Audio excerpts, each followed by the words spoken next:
Hello everyone. Today I will teach you solution of a system of a linear equation. So let's start. Consider the system of equation a1x plus b1y plus c1z equal d1, a2x plus b2y plus c2z equal d2, a3x plus b3y plus c3z equal d3. ये जो है एक system of linear equation है. अगर इसे matrix form में convert करेंगे तो ए आपका बन जाएगा, एक मैट्रिक्स बनेगी कोफिशिएंट की, जिसे हम कहेंगे कोफिशिएंट मैट्रिक्स. ये आपका कोफिशिएंट ऑफ मैट्रिक्स कहलाएगा. सेकंड, जो हमारे पास अननोन है उसका एक मैट्रिक्स बनाएंगे, और जो कांस्टेंट वैल्यू है d1 d2 d3 इसकी एक मैट्रिक्स बना देंगे. तो इस मैट्रिक्स फॉर्म को हम लिखते हैं ax इक्वल b, यानी जो कांस्टेंट है कोफिशिएंट है उनका जो मैट्रिक्स होगी उसको ए कहेंगे. जो हमारे पास अननोन वेरिएबल्स हैं, जो कॉलम मैट्रिक्स बनेगी उसको हम एक्स कहेंगे, और जो कांस्टेंट्स होंगे, सॉल्यूशन वाले कांस्टेंट्स होंगे, उनको हम कहेंगे बी. इस तरह से हमारे पास एक मैट्रिक्स का फॉर्म आ जाएगा system of a linear equation का. ये जो सिस्टम ऑफ लीनियर इक्वेशन होती है यह मेनली दो तरह से होगी. एक होगी आपके पास होमोजीनियस लीनियर इक्वेशन और दूसरी होगी non homogeneous linear equation. Homogeneous क्या होगा? ऐसे इक्वेशन जिसमें d1 d2 और d3 तीनों की वैल्यू क्या हो जाए? जीरो. तो if d1 equal d2 equal d3 equal zero, then ax equal zero, क्योंकि b की वैल्यू क्या हो गई? जीरो हो गई. Such a system of equation is called a homogeneous linear equation. Non homogeneous में क्या होगा कि d1 d2 और d3 में से एटलीस्ट वन जो होगा वो नॉन जीरो होगा. तीनों में से कम एक ऐसा एलिमेंट होना चाहिए d1 d2 d3 में जो क्या हो? नॉन जीरो हो. तब उसको क्या कहेंगे हम? Non homogeneous linear equation. If at least one of d1 d2 d3 is non zero, such a system of equation is called a non homogeneous linear equation. तो हमें होमोजीनियस लीनियर इक्वेशन का भी सॉल्यूशन देखना है और non homogeneous linear equation का भी देखना है. तो इस लेक्चर में हम बात करेंगे solution of A system of A homogeneous linear equation की. तो a homogeneous system of always consistent.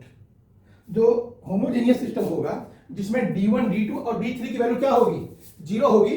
तो d1 d2 d3 की वैल्यू जीरो हो गई, यानी एक सॉल्यूशन तो मस्ट है निकलेगा कि x की वैल्यू जीरो, y की वैल्यू जीरो और d की और z की वैल्यू जीरो. सेकेंडरी दूसरा सॉल्यूशन हो सकता है कि it has either trivial solution यानी नल सॉल्यूशन या infinite number of trivial solution. तो दो कंडीशन बताइए. फर्स्ट कंडीशन है इफ, पहली कंडीशन, जो हमारे पास मैट्रिक्स ए है यानी जो कोफिशिएंट की मैट्रिक्स हमारे पास है उसकी हम रैंक निकालेंगे.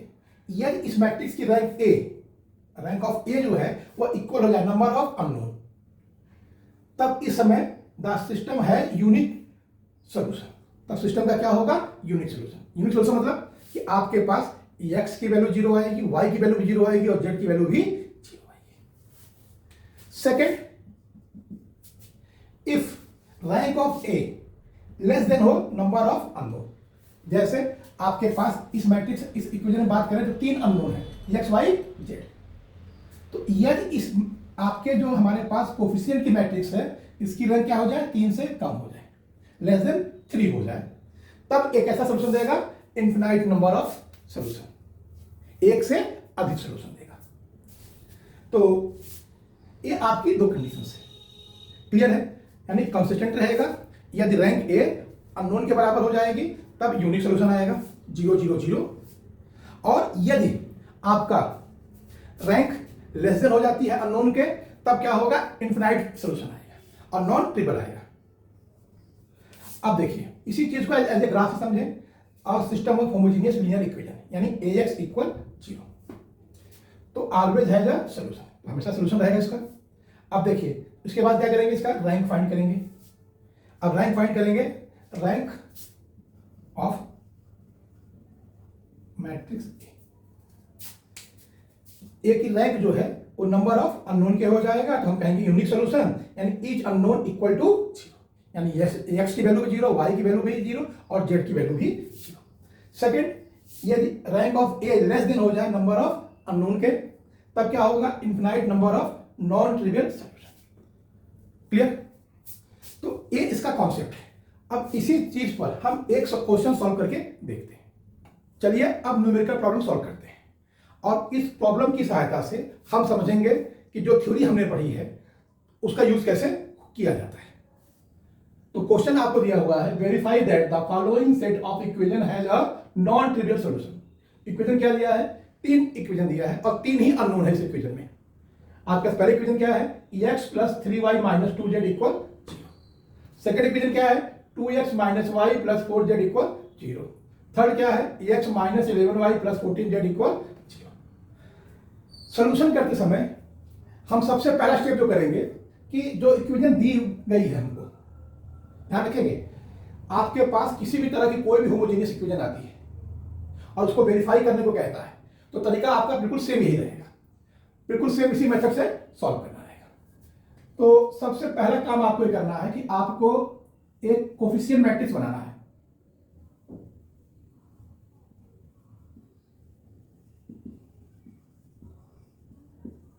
कोफिशिएंट मैट्रिक्स, कोफिशिएंट मैट्रिक्स कैसे बनेगी, तो आपको बस केवल ये देखना है कि आपके पास जो इक्वेशन दे रखी है हर एक इक्वेशन से एक रो बननी है।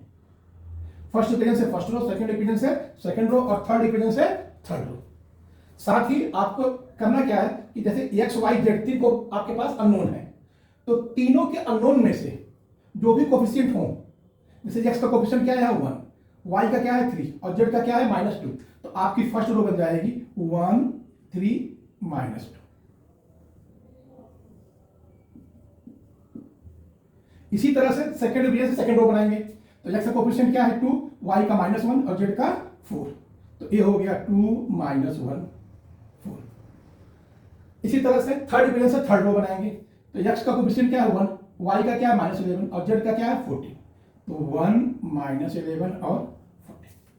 जितनी इक्वेशन दे रखी हो तरीका यही रहेगा। अगर एक इक्वेशन और होती तो फोर्थ रो बन जाती। तो मेरे ख्याल से आपको समझ में आ गया होगा।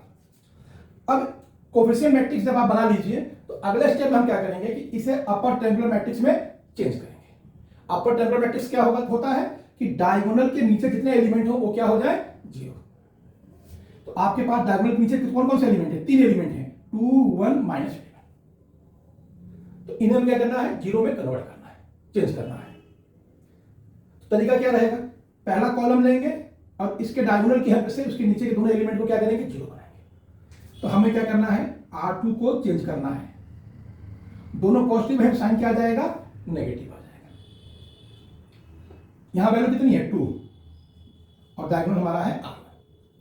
इसी तरह से फॉर्मूला बनाएंगे इसके लिए, इस 1 को 0 बनाने के लिए। तो ये कहां पे है हमारे पास R3 में है, तो R3 में हमें अप्लाई करना है।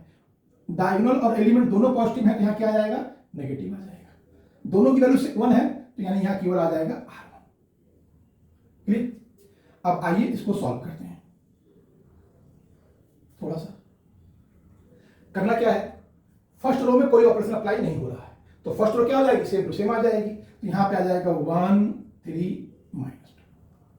सेकेंड रो में इस एलिमेंट के लिए हमने को 0 बनाने के लिए ही हमने ये फॉर्मूला बनाया है, यानी ए एलिमेंट तो 0 होना ही होना है।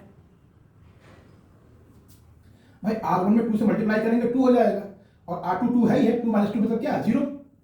अब यहां पे आते हैं इस कॉलम में, इस पोजीशन के लिए, तो यहां कितना है R2 कितना -1 और R1 कितना है 3 3 2 6 और एक -1 एक ए भी है, तो यानी क्या हो जाएगा यहाँ पे -7। क्लियर? यहां ये R2 कितना है 4, R1 कितना है -2, माइनस माइनस क्या हो जाएगा +2 2 4 4 और 4 8।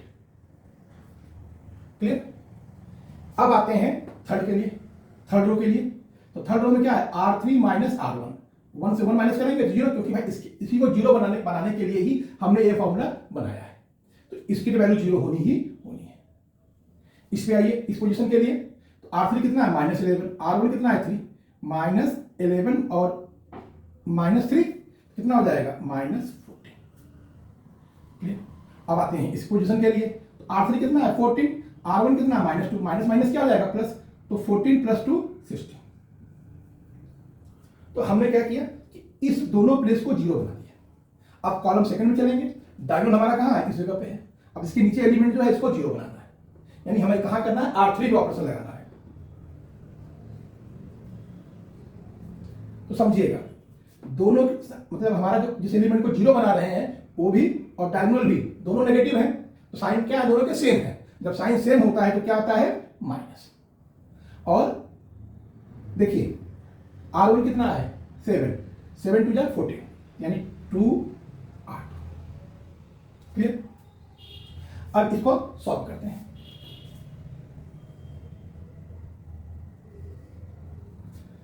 समझिएगा, ऑपरेशन कहां लग रहा है, R3 में लग रहा है, तो यानी R1 और R2 में कोई चेंजेस नहीं होने हैं, तो उसको सेम यही आ जाएंगे, 1 3 -2 0 -7 8।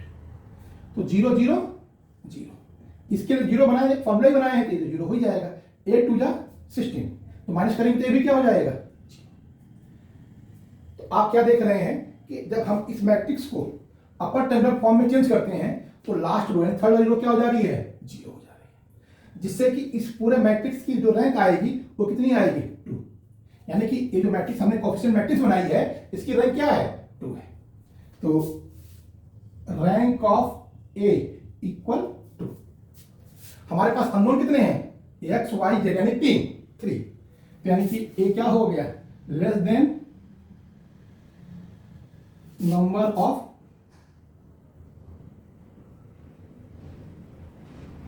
Unknowns, number of unknowns. तो नंबर ऑफ अननोन से भाई कम है तो आपने पढ़ा है, तो सिस्टम का जो सॉल्यूशन होगा जो होगा वो कैसा होगा, नॉन ट्रिवियल सॉल्यूशन। तो